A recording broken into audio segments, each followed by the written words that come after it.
Well, hey folks, Michael here, and I'm experimenting, trying to see whether or not I actually can make a video with my camera. And so I thought this would be a good thing to use, to do.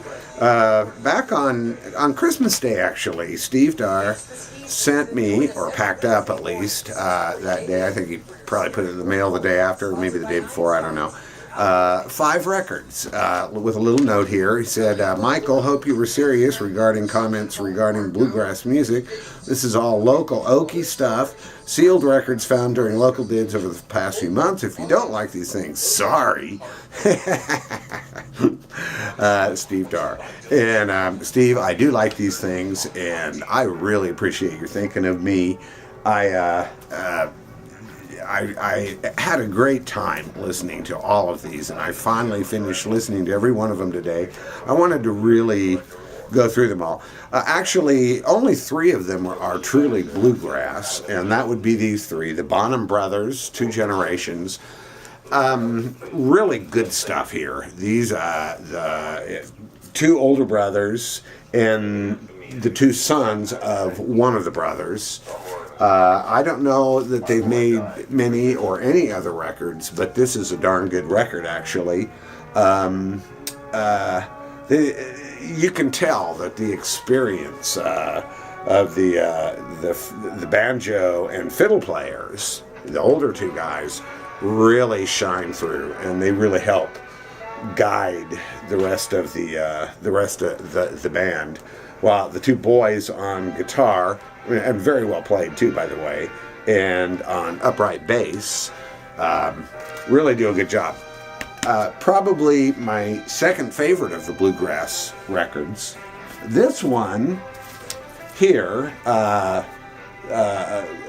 band called A Grain of Salt. And they actually, I found that they made a total of 3 records.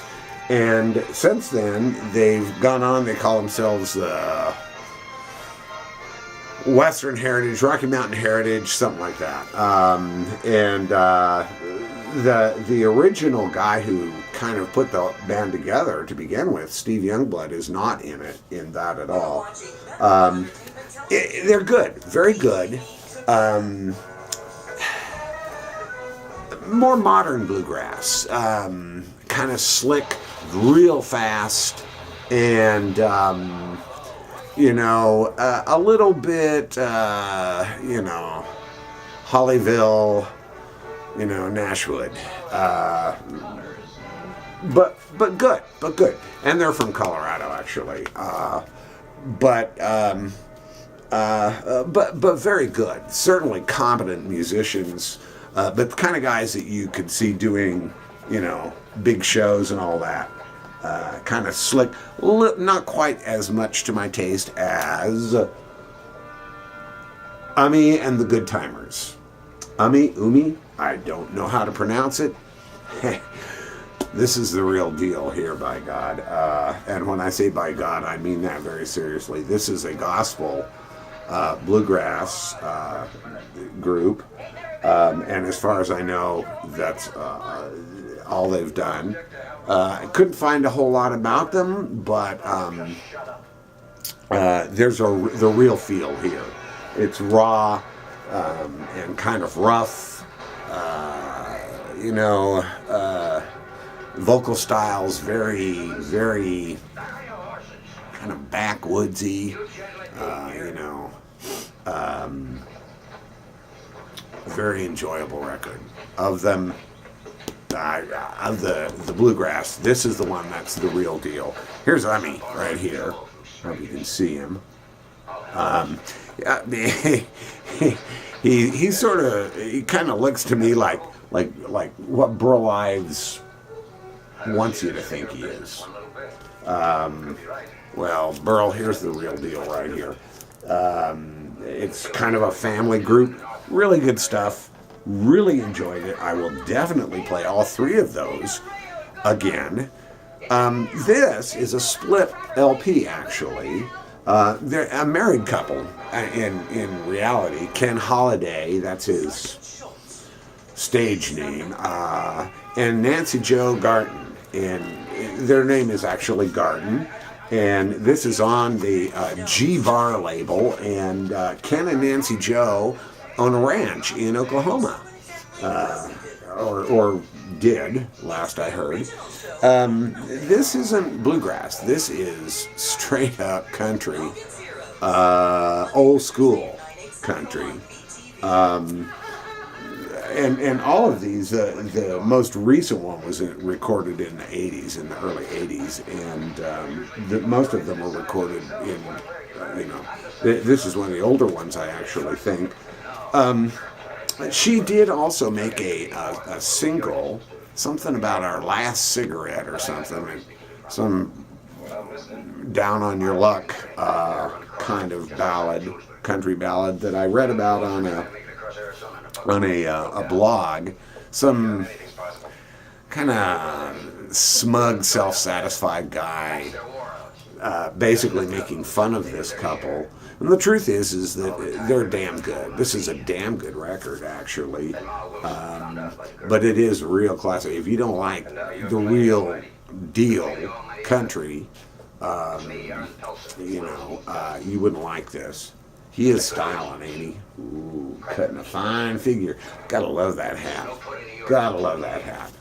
And the shirt collar, of course. I really enjoyed this, though. I really did.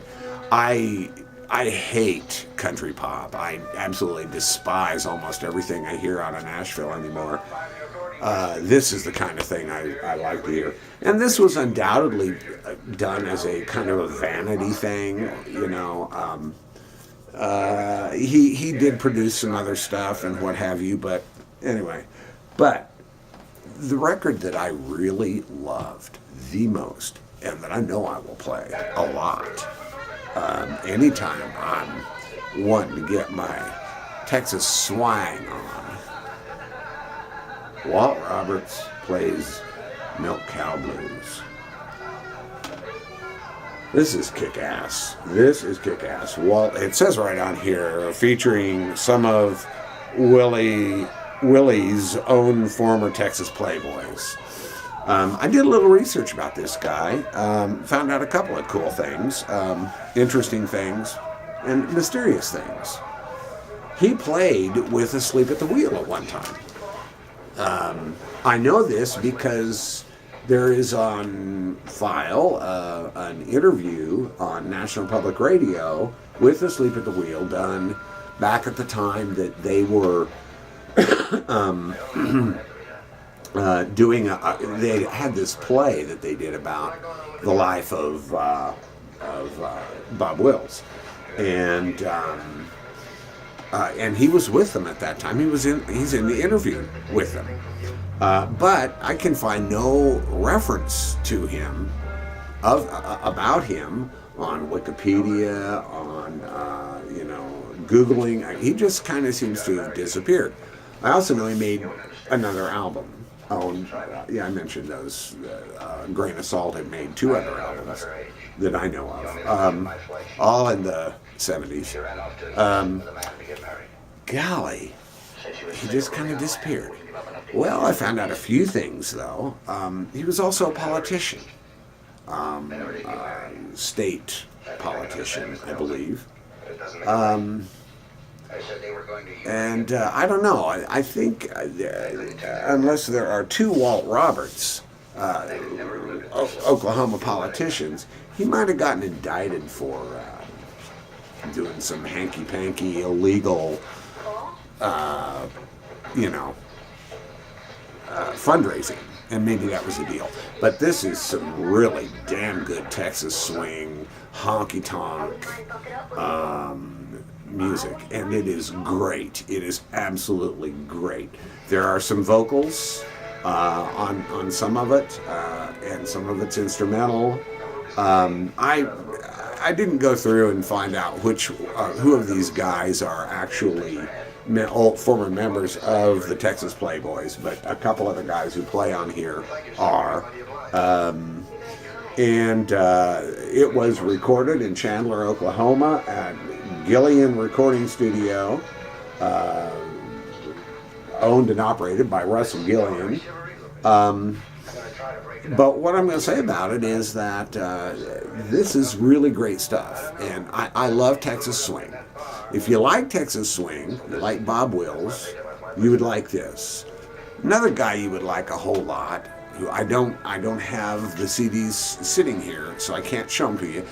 Davy J. Sparrow. I would highly recommend that you look up that name, Davy J. Sparrow. He's great. Lil dude. I mean, Lil dude. Was originally in the Midwest. I think it was Indiana, maybe Illinois. Indiana, I think. And recently, like within the past year or so, moved out to Portland and in Oregon, and reformed in Indiana. His band's name was Davy J. Sparrow and his well-known famous Drovers. And in Portland, it's Davy J. Sparrow and his Western Songbirds. And Davy plays fiddle, and it's got that right mix. It's not real slick. There's a rough thing going on. But this really got my attention. And some of the double fiddles, Walt Roberts and Roy Cowan both. It's interesting. Cowan, that's actually, by blood, my last name is Cowan, C-O-W-A-N. But I know nothing of that family. Nothing whatsoever. Long story, and I'm not going to go into it right now. It's too painful. But there's some double fiddle going on in here that is just some damn stunning stuff. I really recommend this one. Steve, thank you so much. It took me a long time to get through listening to all of these, but every one of them is a keeper. And I agree with you. Of the three bluegrass albums, this is the real deal. This is also equally good and is another very locally produced thing. I do know that the two older brothers also play with Bill Grant and Delia Bell, and there's Bill and Delia, and this is the only one of the records that had been opened. I really like that. Really like the fiddle in that. Very good. A Grain of Salt, pretty good. My favorite thing maybe is this Dear Sweet Young Lady right here. She guests fiddles on a couple of things, and Lord bless her. I mean, those eyeglasses are bigger than her whole head. Poor thing. I'm sure that I can kind of see her today. I bet she doesn't look much different. Just grayer hair and probably lighter color frames, same size. But a good record, very competent. Probably of all of them, these are the guys who are ready for Nashville, and that's, for me, that's their weakness. A little slick. Travis Tritt would hire him, and not that I have anything against Travis Tritt. Travis Tritt is a very talented young man. Just, he's not so young, but anyway. But that's the real deal. And then this here, which is, these are just it's just a neat record of some people who were very competent at doing what they did. Weren't big stars, never had that kind of thing, but that don't mean they wasn't no good. They was plenty good. And once again, Walt Rogers. Boy, I'm telling you, this is killer dilla. That's it.